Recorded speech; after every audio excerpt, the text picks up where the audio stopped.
Hey guys, welcome to the latest edition of the Muir Reflection. John from the John Muir Show here.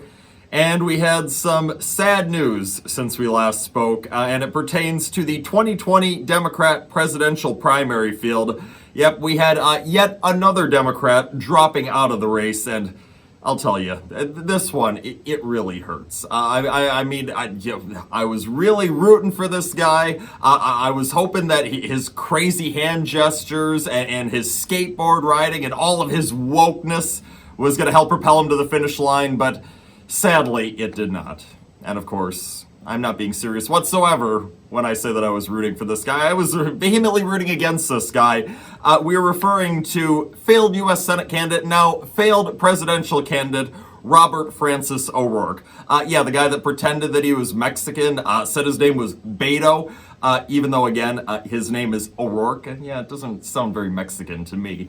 That guy, he had to drop out of the race the other day because he was realizing that he wasn't polling very high, didn't have a lot of support in the primary, and he did himself a favor by ending all of this embarrassment he was putting himself through running for president.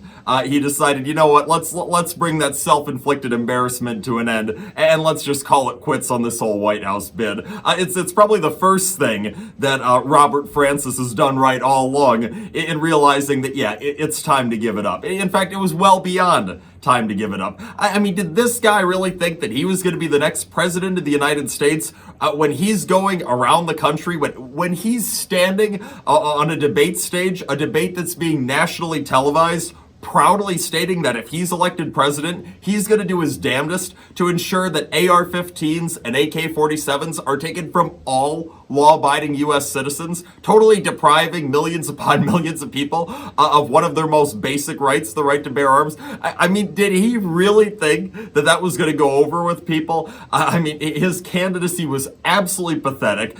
He's a far-left lunatic, and thank goodness that he's out of the race, because for the good of the United States of America, we do not need somebody like Robert Francis O'Rourke, the gun grabber, being our next president. But hey, you know what's the real interesting thing here is that if you rewind just 1 year, think back to when Robert Francis was still challenging Ted Cruz for that Senate seat down in Texas. What were we hearing about O'Rourke?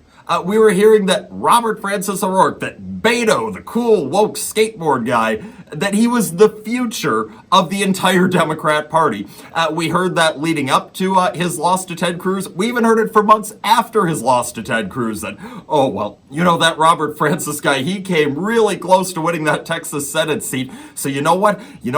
He's really got a bright future ahead of him, and he might be the next president. I mean, we were hearing from a lot of powerful, influential folks on the left that Robert Francis O'Rourke was the future of the Democrat Party.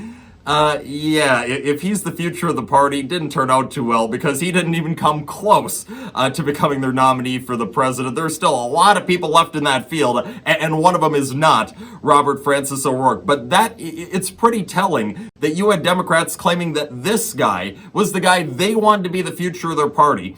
The guy that's all for tearing down our existing borders between the United States and Mexico, tearing them down at dangerous areas where, people from the most dangerous parts of Mexico could just walk right into the United States of America, where they could get here even easier than they could get here now. You had that guy talking about tearing down existing borders and, again, grabbing people's guns, and that is what the Democrat Party elite, so many of them, wanted to hitch their wagons to. I mean, it is absolutely remarkable. It's so telling of the Democrat Party that they would go all in on a guy like that. It just goes to show you where today's Democrat Party stands. They are far to the left, far enough to the left, where they believe people like Robert Francis O'Rourke have the right ideas, when most certainly he does not. That's all the time that we have for today. Tune into the John Muir Show each and every weekday, 8:40 a.m. on WTAQ, 9 a.m. WSAU and WHBL. Till next time, I'm out.